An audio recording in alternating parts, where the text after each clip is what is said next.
The rain had not stopped for 3 days in Newark. It lashed against the windows of the sprawling pharmaceutical plant, turning the night into a blur of neon streaks and shadows. Inside, the hum of machines filled the air like a constant, mechanical heartbeat. For most workers, it was background noise.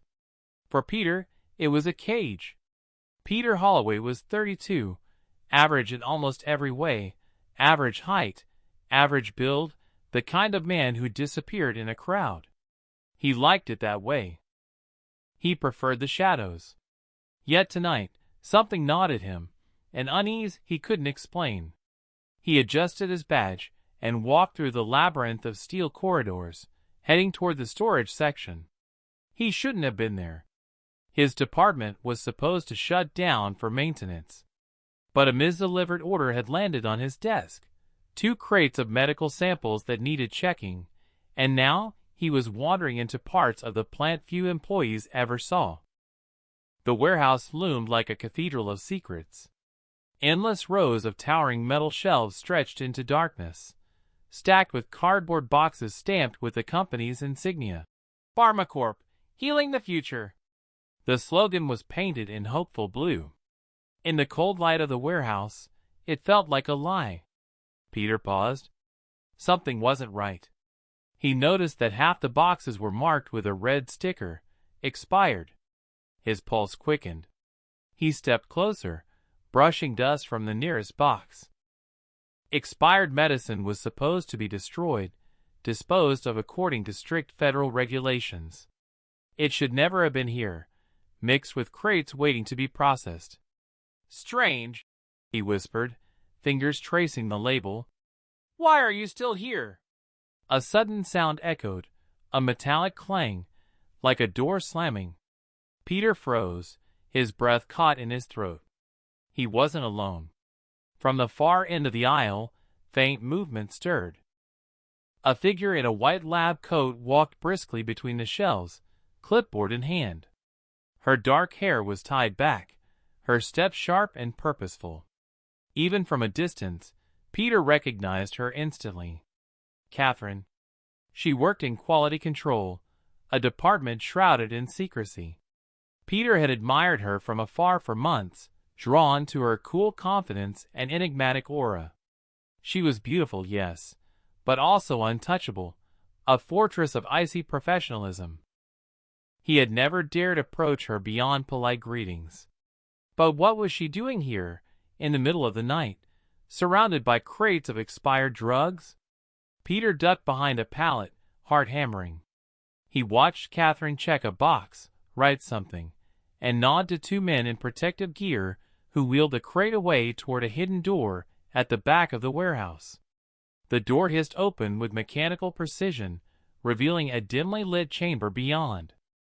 Inside, Peter glimpsed strange machines, grinders, mixers, conveyor belts glowing under sterile blue light.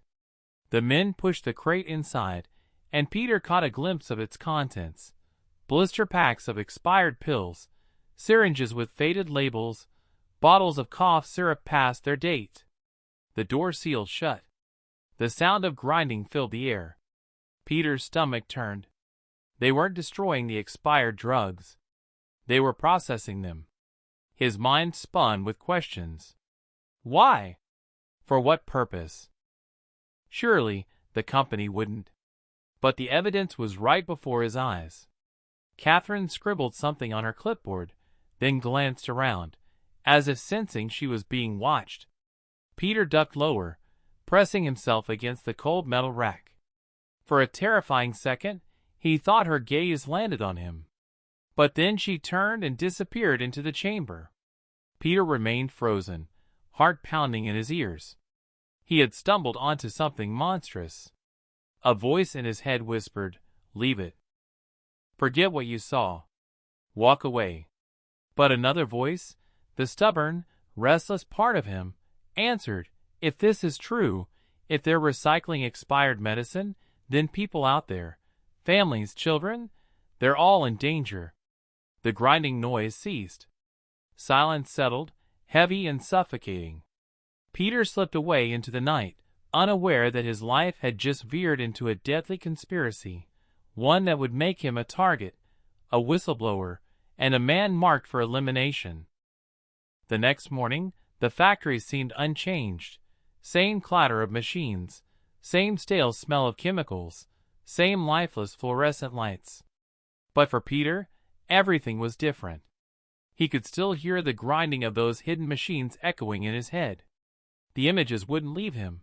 Boxes of expired medicine, Catherine directing the process like a conductor of poison.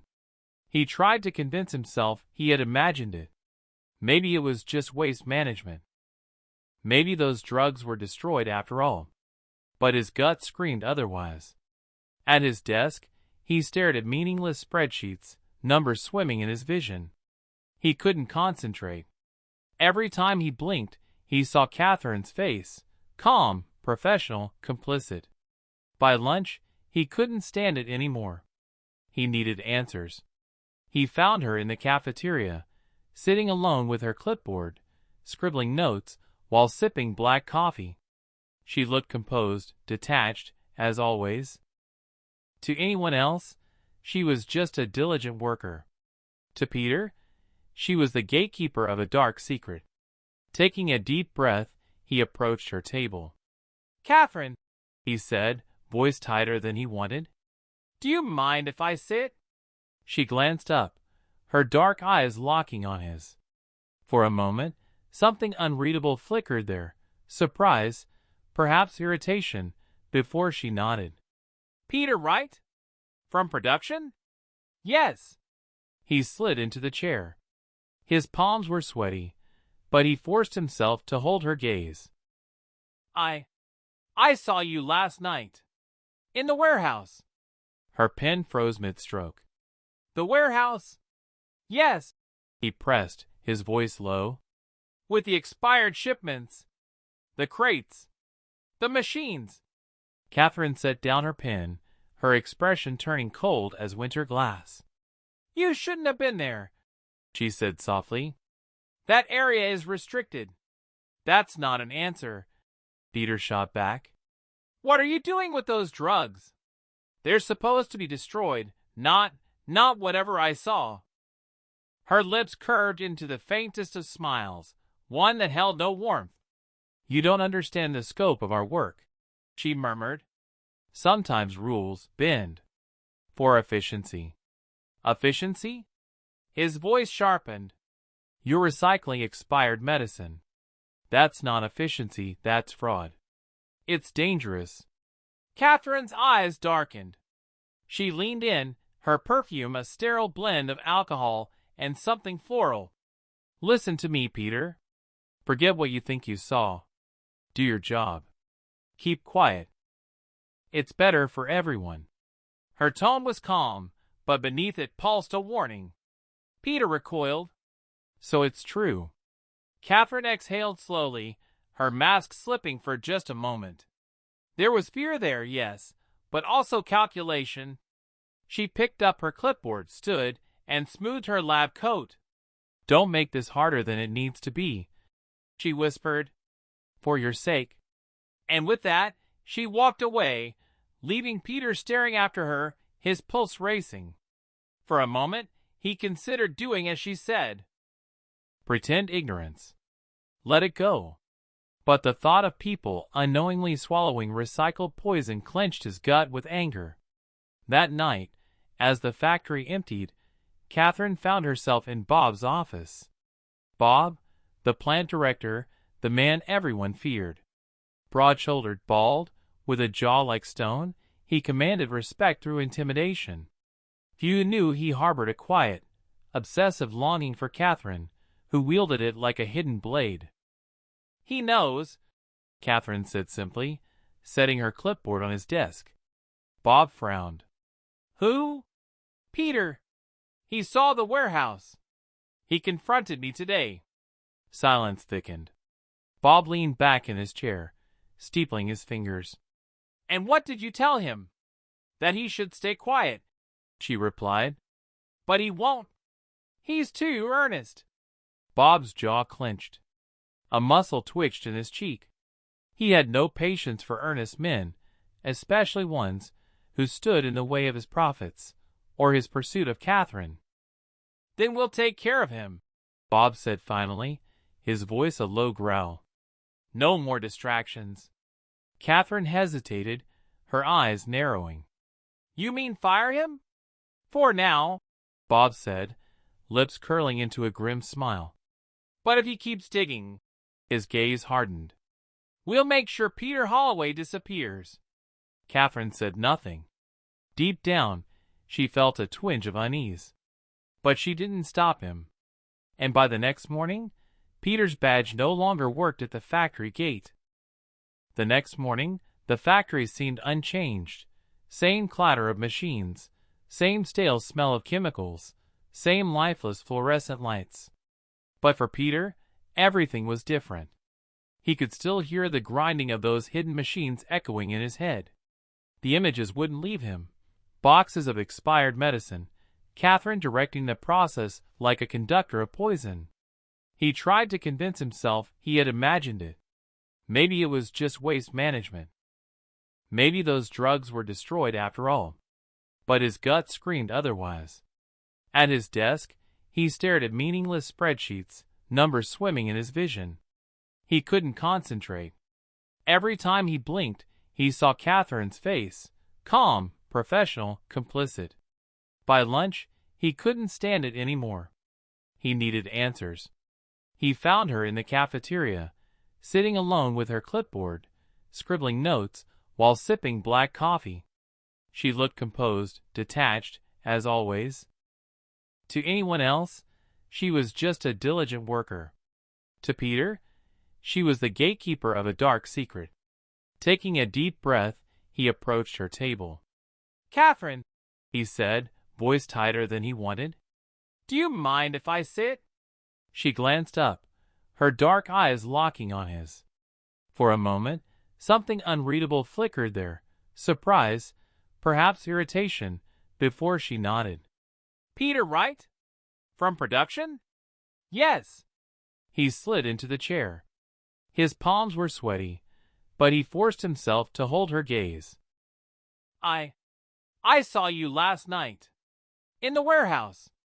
Her pen froze mid-stroke. "The warehouse?" "Yes," he pressed, his voice low.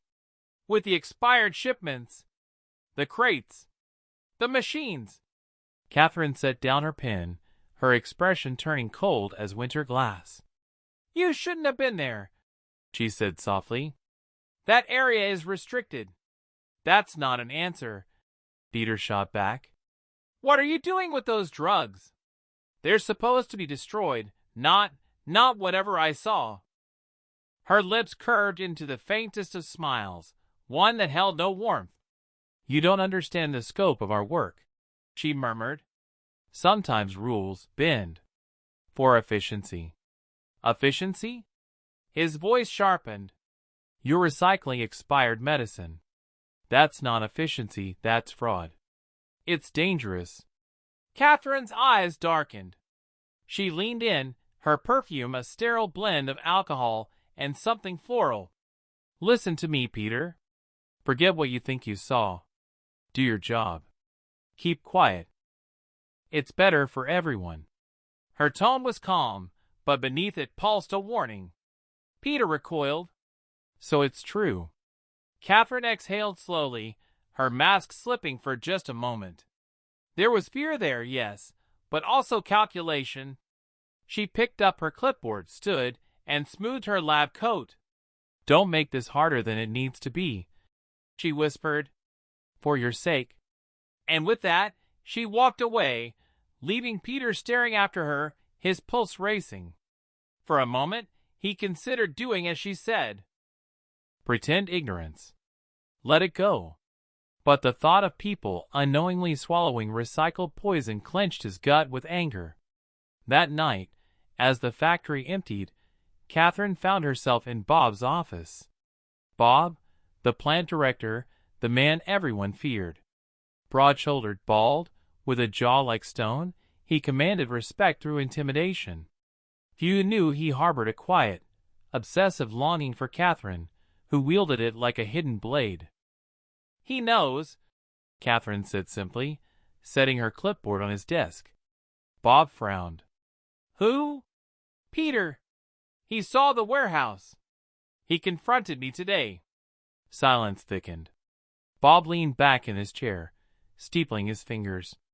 "And what did you tell him?" "That he should stay quiet," she replied. "But he won't. He's too earnest." Bob's jaw clenched. A muscle twitched in his cheek. He had no patience for earnest men, especially ones who stood in the way of his profits or his pursuit of Catherine.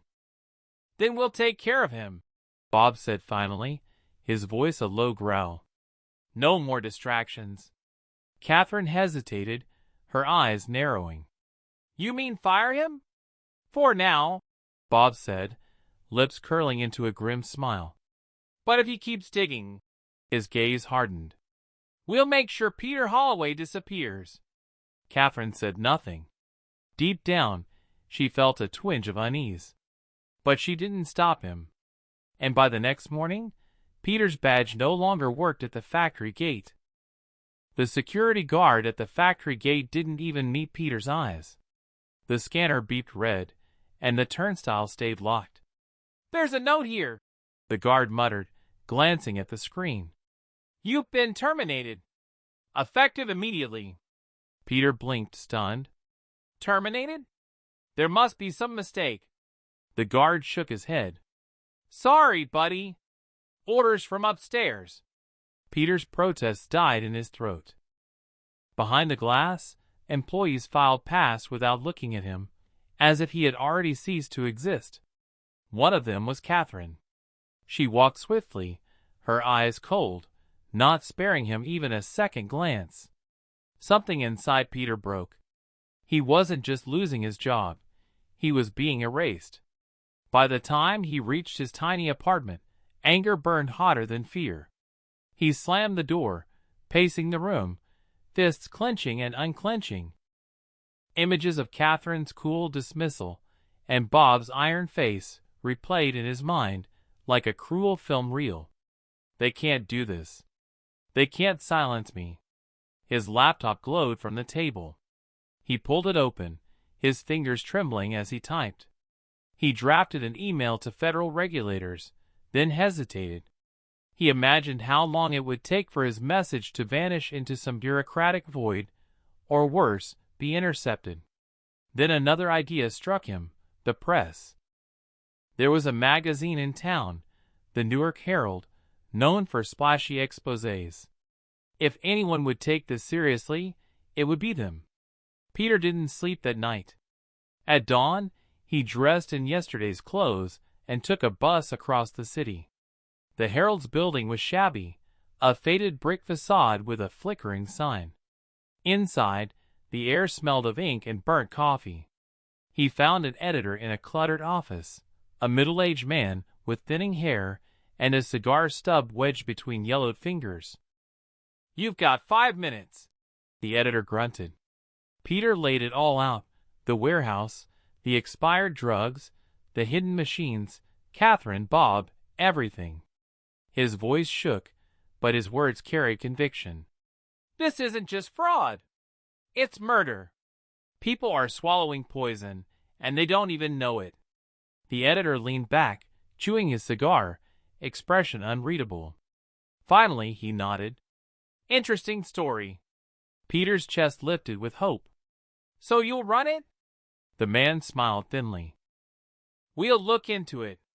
What Peter didn't know was that within the hour, the Herald's editor picked up the phone and called Pharmacorp. His voice was smooth, practiced. "You've got a problem," he said. "One of your employees came in here today. Big accusations. Dangerous stuff. But don't worry, we're on your side. For the right price, we'll keep this quiet." On the other end of the line, Bob listened, eyes narrowing. Beside him, Catherine stood with arms folded, her expression unreadable. "So," Bob said after a pause, "Peter wants to play hero. He's reckless," Catherine said coldly, "and stupid. But he won't stop. Bob's voice dropped to a growl. "Then it's time we stop him." For the first time, Catherine hesitated. The idea of ending Peter's life left a bitter taste in her mouth. But she pushed it down. Bob's gaze was fierce, unyielding, and she knew what was expected. Peter Holloway had seen too much. He was a liability, and liabilities had to be eliminated. That evening, as Peter walked home, he felt it, a prickle at the back of his neck. Someone was following him. Every shadow seemed alive, every footstep echoing louder than his own. He didn't know it yet, but the conspiracy had already marked him, and the noose was tightening. The city felt different when you were being hunted. Peter hurried along cracked sidewalks, his hood pulled low against the drizzle. Every passing car seemed to slow near him. Every stranger's gaze lingered too long. His nerves were raw, stretched to breaking. He replayed the editor's thin smile in his mind. Something about it hadn't sat right. At first, he thought it was cynicism. Now, with the shadows closing in, he understood the truth. The magazine hadn't believed him. They'd sold him out.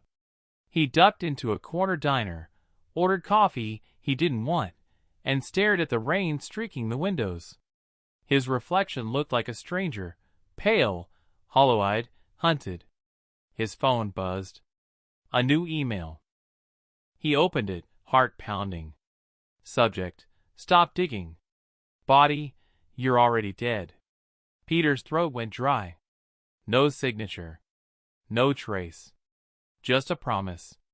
By nightfall, he was certain someone was tailing him. A dark sedan appeared outside his apartment building.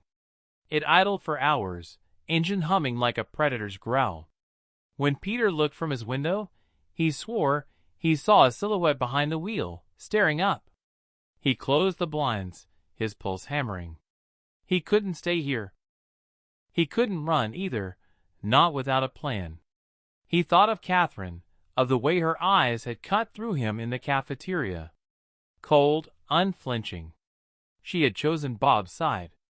She had chosen power. And now Bob, with his iron grip on the plant and its secrets, was tightening the leash. Peter opened his laptop again. He couldn't rely on local media. But maybe, just maybe, there was someone else, a voice uncorrupted. He typed desperate messages into forums, sent anonymous tips to national outlets, but the responses were silent. And then fate stepped in. He met her 2 days later, by accident, or maybe not. The same sedan had followed him across town. In a panic, Peter ducked into a crowded library, weaving through the stacks, trying to lose whoever was on his trail. That's when he nearly collided with her. A woman, early 30s, sharp green eyes, hair pinned back in a messy bun, clutching a recorder and a notebook. She steadied herself, scowling. "Watch where you're going," she muttered. I'm sorry," Peter stammered, glancing over his shoulder. The woman's eyes narrowed. "You look like hell. Who's following you?" Peter froze. "What?" She tilted her head, studying him. "I'm Angela Marquez, journalist, and you look like a man with a story to tell." Something in her gaze, direct, unflinching, but not cruel, cut through his fear. Against his better judgment, he whispered, "It's not safe to talk here." Angela slipped her notebook into her bag. "Then lead the way." Hours later, in a dim booth of a 24-hour diner, Peter poured it all out again. The warehouse, the expired medicine, Catherine, Bob, the magazine's betrayal. Angela didn't interrupt. She just listened, eyes locked on his, as if memorizing every word. When he finished, she leaned back, exhaling slowly. "Jesus Christ, do you believe me?" he asked, voice cracking. She nodded. "More than you know. Pharmacorp has been on my radar for years, but I never had proof. You might be the key." For the first time in days, hope flickered in Peter's chest. "So you'll help me?" Angela smiled faintly. Help you? Peter, I'm going to burn them to the ground. But outside, through the rain-smeared glass, the same dark sedan idled by the curb. Its headlights glowed like watching eyes. And inside, unseen, Catherine and Bob were already tightening their plan to silence him, permanently. Bob's office smelled of leather and old cigars, though he never smoked in front of anyone. Catherine stood by the window, her arms folded tightly across her chest, watching rain streak the glass. Bob leaned back in his chair, eyes fixed on her like a hunter sizing up prey. "He's still talking," Bob said finally, voice like gravel. "Our friend at the Herald confirmed it. Peter won't shut up." Catherine didn't flinch. "Then end it." Bob's mouth twitched into something between a smile and a snarl. "You've gotten colder, Catherine. I like it. I'm practical," she replied, her tone flat. "And practical people survive." Bob rose, heavy footsteps thudding against the hardwood floor. He stood close, too close, his bulk casting her in shadow. "You don't need to worry. I'll handle Peter Holloway. He's nothing. A nobody." Catherine's jaw tightened. Nobodies don't threaten billion-dollar corporations. For a moment, their eyes locked, and in that silence a truth hung unspoken. Peter wasn't just a problem.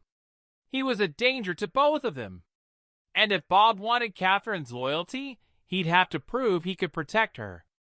Meanwhile, across town, Peter sat with Angela in a cramped apartment filled with stacks of newspapers and buzzing computer monitors.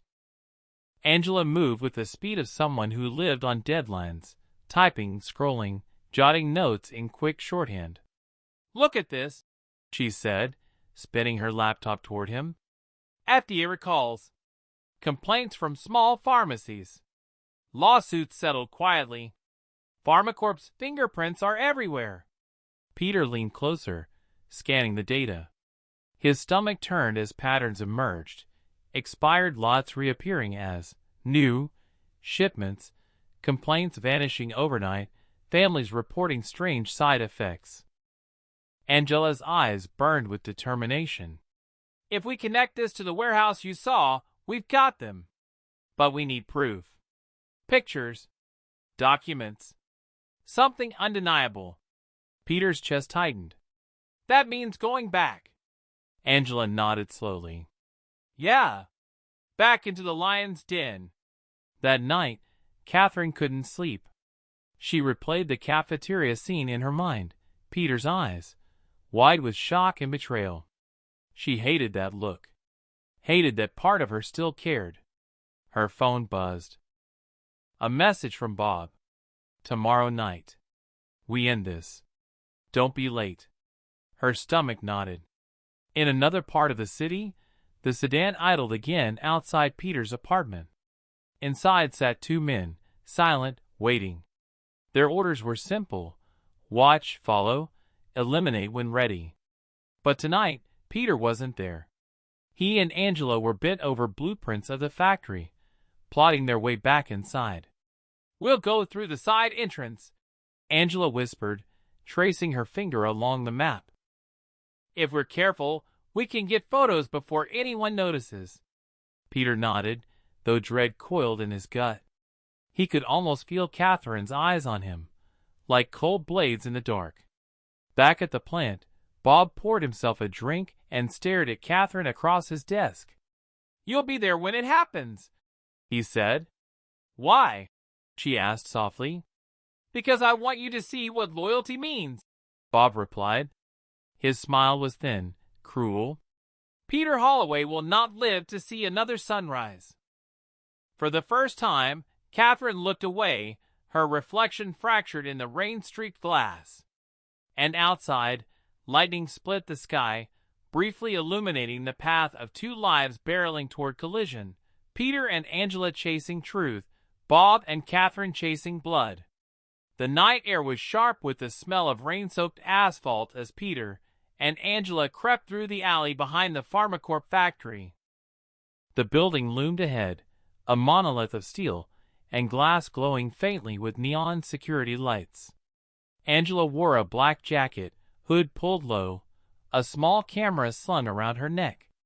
Peter carried nothing but nerves and a flashlight. His hands trembled despite his best efforts to stay calm. "Relax," Angela whispered. "You look like you're about to faint." "I'm not cut out for this," Peter admitted. "I work here. I typed reports. I wasn't," he gestured vaguely. "This."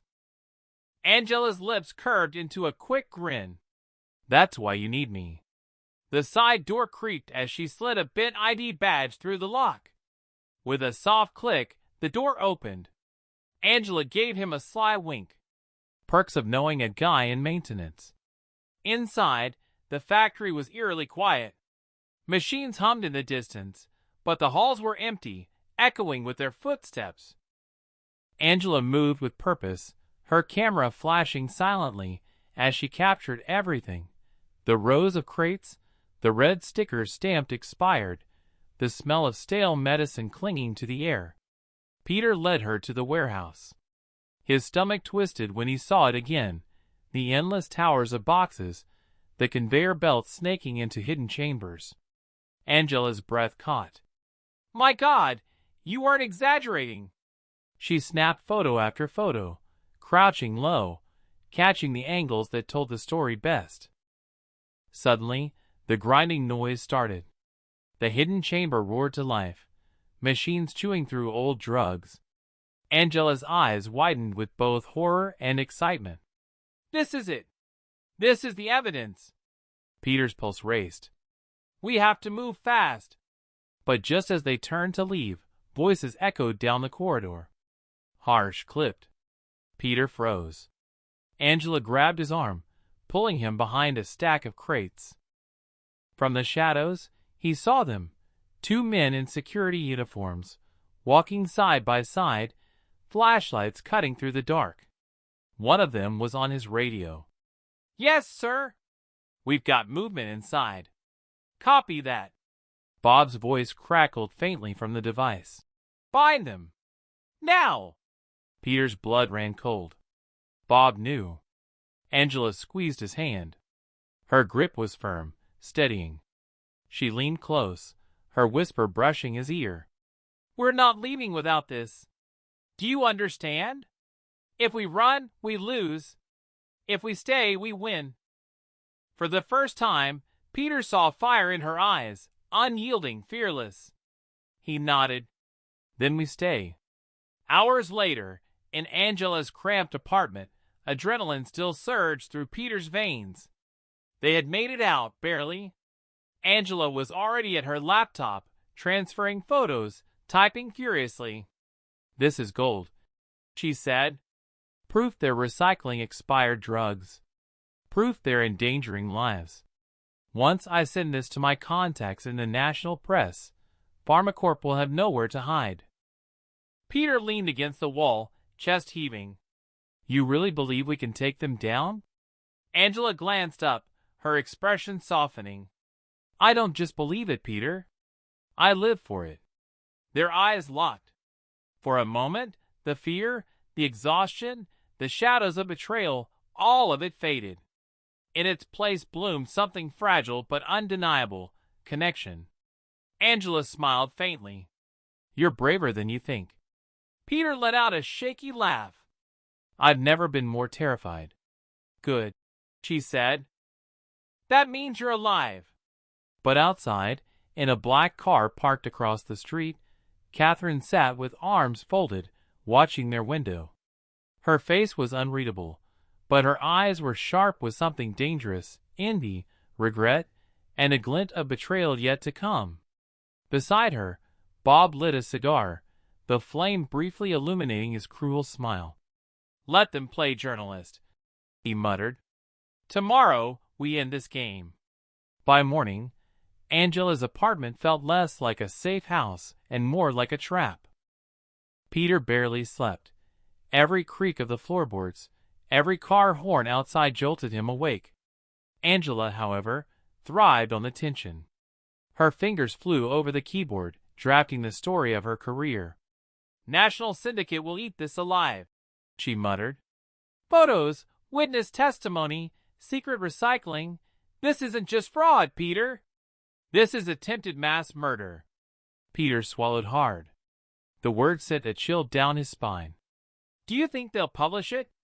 Angela smirked. They'll have no choice. But just as the words left her lips, glass shattered. A brick exploded through the window, spraying shards across the room. Peter instinctively ducked, heart slamming.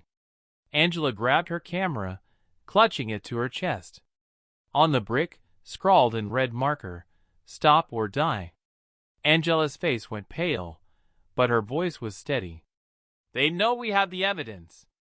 An hour later, they were on the move, Angela's car weaving through Newark traffic. Peter's stomach churned as he glanced repeatedly in the mirror. They're following us, he said, his voice low.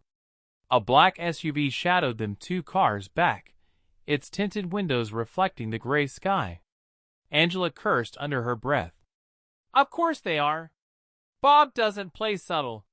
She yanked the wheel, swerving into a narrow side street. Tires squealed behind them. The SUV followed. Peter gripped the dashboard, knuckles white. They're going to run us off the road. Angela's eyes blazed. Not today. She slammed the brakes, spun the wheel, and darted into an underground parking garage. The SUV barreled past the entrance, unable to stop in time. Angela exhaled, her hands trembling on the wheel. That'll buy us a few minutes, she whispered. But minutes weren't enough. Across the city, Bob raged in his office, slamming a fist against his desk. They've got photos. If that story runs, we're finished. Catherine stood in the corner, her arms crossed tightly. Then kill it. Kill them both. Bob's glare shifted to her, sharp as a blade. For a moment, she thought he would lash out. Instead, he smiled darkly. I like this new side of you. Cold. Ruthless. Loyal. Catherine didn't reply. Inside, her stomach twisted. She wasn't sure if it was loyalty or desperation that drove her now. That night, Peter and Angela holed up in a dingy motel on the edge of town. The neon sign outside buzzed weakly, casting sickly green light through the blinds. Angela spread her notes across the bed, her recorder playing back whispered testimonies she had gathered from pharmacists and former employees. The pieces fit together into a damning puzzle. Peter sat by the window, watching the rain blur the city lights. His chest ached with fear and anger. I never thought Catherine would do this, he murmured. I thought she was different. Angela glanced at him, her voice gentle. Sometimes the people we admire most are the ones who hurt us deepest. Their eyes met. For a moment, silence filled the room, thick with unspoken words. Then headlights swept across the blinds. Peter froze. A car had pulled into the lot. Dark. Silent. Angela grabbed her camera, stuffing it into her bag. We have to move. Now. Peter's pulse thundered. Where? Angela's eyes were fierce. To the only place they don't want us. Back to the factory. We finish this tonight. Outside, 2 figures stepped from the car. Catherine and Bob. Their silhouettes cut through the rain, eyes locked on the motel door. The hunters had found their prey. The factory loomed again in the distance, a fortress of steel and secrets. Angela parked a block away, killing the headlights. The rain had eased into a cold drizzle, the kind that seeped into your bones. Peter's hands trembled as he adjusted his hood. Are we really doing this? Angela's reply was steady. If we don't, Bob wins. Catherine wins. Pharmacorp keeps poisoning people. And you? She looked at him. You'll never forgive yourself. Peter swallowed hard. She was right. They slipped into the building through the same side door as before. The halls were darker tonight, quieter, as if the factory itself was holding its breath. Angela lifted her camera. We need proof of distribution. Records, shipments, anything that ties the recycled drugs to pharmacies. Peter nodded and led her toward the administrative wing. He'd seen Bob's office once, towering with locked cabinets and glowing with the soft hum of servers. If there was evidence, it would be there. Inside Bob's office, Angela worked quickly, photographing ledgers, scanning computer screens, snapping images of documents stamped with both expired and released for distribution. "This is it," she whispered, her pulse racing. "This will bury them." But Peter's gaze drifted to a photo frame on the desk. Catherine stood beside Bob, both smiling stiffly at some corporate gala. His stomach twisted. The woman he once admired was in deeper than he could have imagined. Angela noticed his silence. "She made her choice, Peter. Now you make yours." Before he could answer, voices echoed in the corridor. Heavy footsteps. Angela grabbed his arm. "We need to go." But it was too late. The office door slammed open. Bob stood in the doorway, massive frame blocking the light, cigar smoke curling around him. Catherine stepped in beside him, her eyes gleaming coldly. "Well, well," Bob drawled. "The little whistleblower and his pet journalist. Brave. Stupid. Predictable." Angela raised her camera like a shield. "We have everything we need. The story's already out." It was a bluff, but she sold it with steel in her voice. Bob's smile faltered. Catherine's eyes flicked to Peter, sharp, almost pleading, but she said nothing. Peter squared his shoulders. His fear burned away, replaced by anger. "You're killing people for profit, and you think you'll get away with it. But the truth will bury you." Bob laughed, deep and cruel. "The truth? Truth is what we say it is." He nodded at the guards behind him. "Take them." The struggle was brief but brutal. Peter fought like a man with nothing left to lose, swinging wildly, desperation fueling every move. Angela clawed and kicked, refusing to let them touch her camera. Somehow, in the chaos, Peter managed to shove one guard into the desk, sending documents flying. Angela bolted, dragging Peter with her. They tore down the hall, alarms blaring, boots pounding behind them. At the exit, Angela spun, snapping one last photo. Bob and Catherine silhouetted in the glow of the burning office, papers scattered like ash around them. Then they burst into the night, rain soaking their clothes, hearts hammering. By dawn, the photos were uploaded. Angela's contacts, trusted journalists beyond Pharmacorp's reach, had them all. Within hours, whispers spread. By noon, headlines began to appear online. "Pharmacorp recycling expired drugs into market." "Exclusive. Factory insider exposes poison pills." Peter watched from Angela's apartment as the news cycle exploded. His chest tightened with a mix of relief and dread. Angela squeezed his shoulder, her eyes shining with triumph. "We did it." But Peter wasn't smiling. He knew Bob. He knew Catherine. They wouldn't go down quietly. And when the sun dipped below the horizon again, the war for the truth had only just begun. The headlines had barely begun to spread when Bob's wrath descended. By evening, every national news station was buzzing with Angela's photos. Talk shows debated the scandal, families called pharmacies demanding answers, and the government issued a preliminary investigation. Pharmacorp's stock plummeted. Bob sat in his office, fists clenched on the desk, the cigar in his hand snapped in two. Catherine stood by the window, silent, watching the storm gather. "They humiliated us," Bob growled, his voice trembling with rage. "Do you know what that means? Investors are panicking. Regulators are circling. This is war."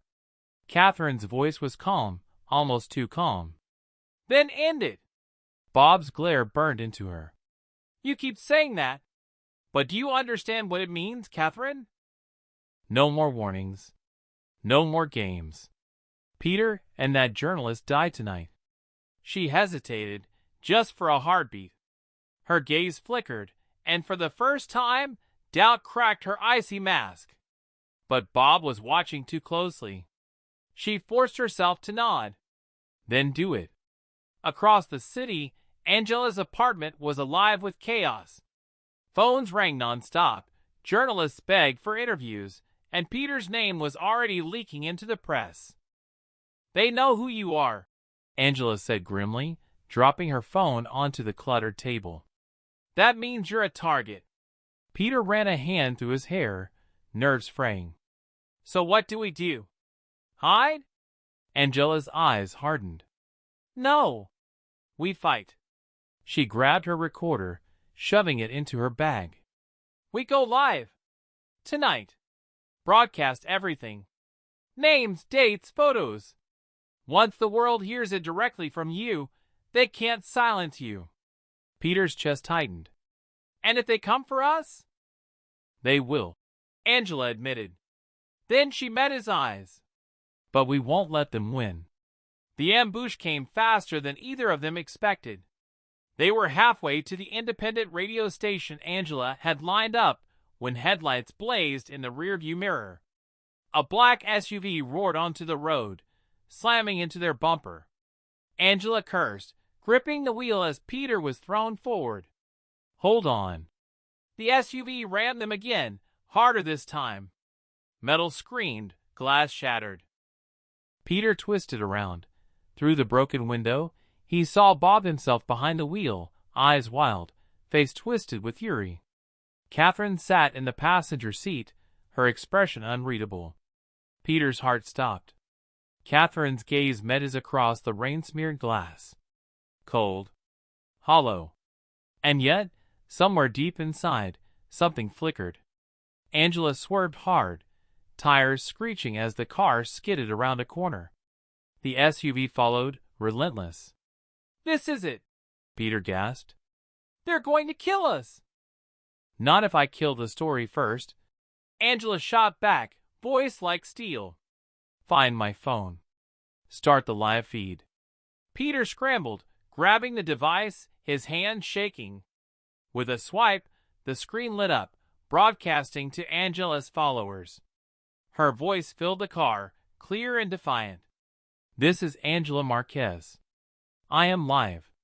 If you can hear me, know this. Pharmacorp has been recycling expired medicine, poisoning millions for profit. And right now, they are trying to kill us for telling you the truth. Bob's SUV rammed them again, jolting the phone from Peter's grip. But it was too late. The world was already watching. The chase ended in fire and glass. Angela's car spun out, slamming into a guardrail. Metal buckled, airbags exploded, smoke filled the cabin. Through the haze, Peter staggered out, coughing, blood trickling down his forehead. Angela crawled after him, clutching her camera to her chest. The SUV screeched to a halt a few yards away. Bob emerged, a towering figure in the storm, rage radiating off him like heat. Catherine followed, slower, her face pale, her hands trembling. Bob raised a pistol, aiming directly at Peter. This ends now. Peter's knees buckled, but he forced himself upright. You'll never bury the truth. The world already knows. Bob's snarl was inhuman. His finger tightened on the trigger. And then Catherine moved. She stepped between them, her body blocking the gun, her eyes locked on Bob's. Enough, she whispered. Her voice cracked. No more blood. Bob's fury turned on her. Move, or you go down with him. Catherine didn't flinch. Then pull the trigger. For the first time, Bob hesitated.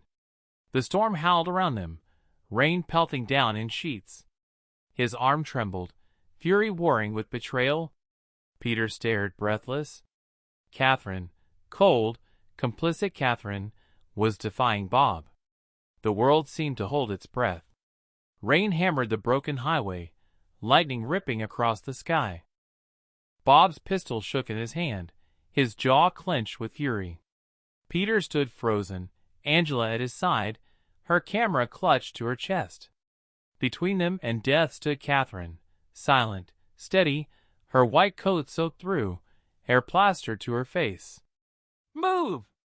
Bob roared, his voice raw with rage. "He dies tonight." Catherine's eyes burned into his. For years, she had bent to his will, swallowed his commands, traded her conscience for survival. But tonight, as she looked at Peter, bloodied, trembling, yet unbroken, something cracked. "No," she whispered. "Not tonight." Bob's face twisted, veins bulging in his neck. He pressed the barrel against her temple. "You betray me for him? A nobody?" Catherine didn't flinch. "I betray you for the truth." The words cut sharper than any bullet.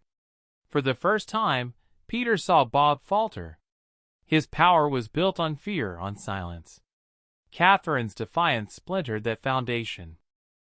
But rage swallowed his hesitation. With a roar, he shoved Catherine aside and aimed again at Peter.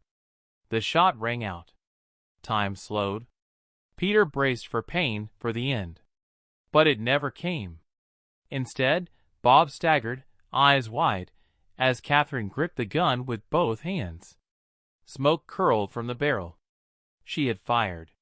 Bob collapsed to the wet pavement, blood blooming beneath him. The storm drowned his final breath. For a long moment, the world was still. Only the rain spoke, hissing against asphalt and metal. Catherine stood trembling, the pistol slipping from her hands.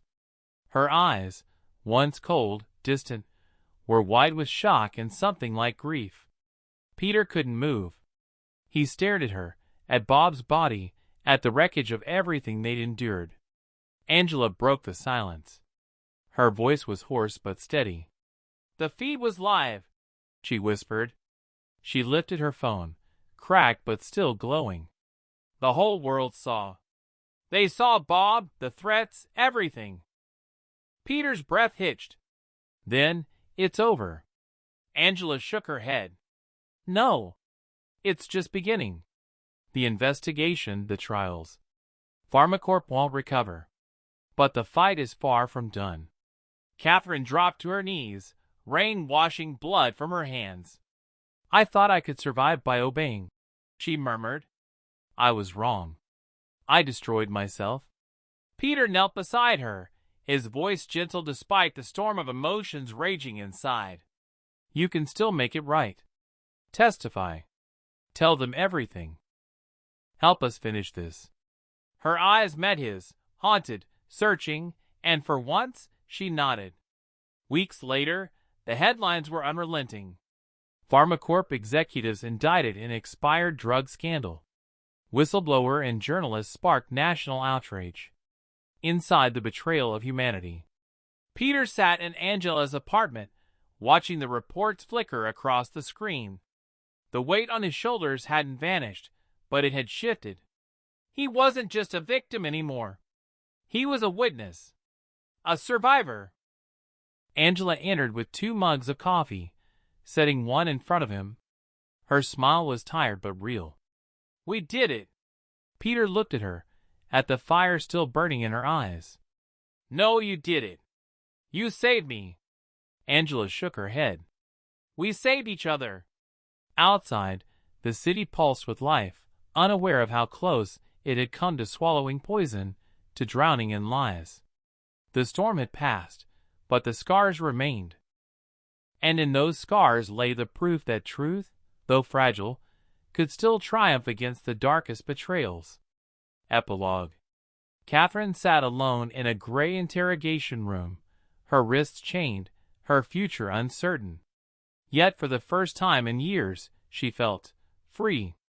She closed her eyes, hearing Peter's words echo in her mind. "You can still make it right." And she knew she would. Don't forget to like, subscribe, and share. We've got plenty more stories coming your way.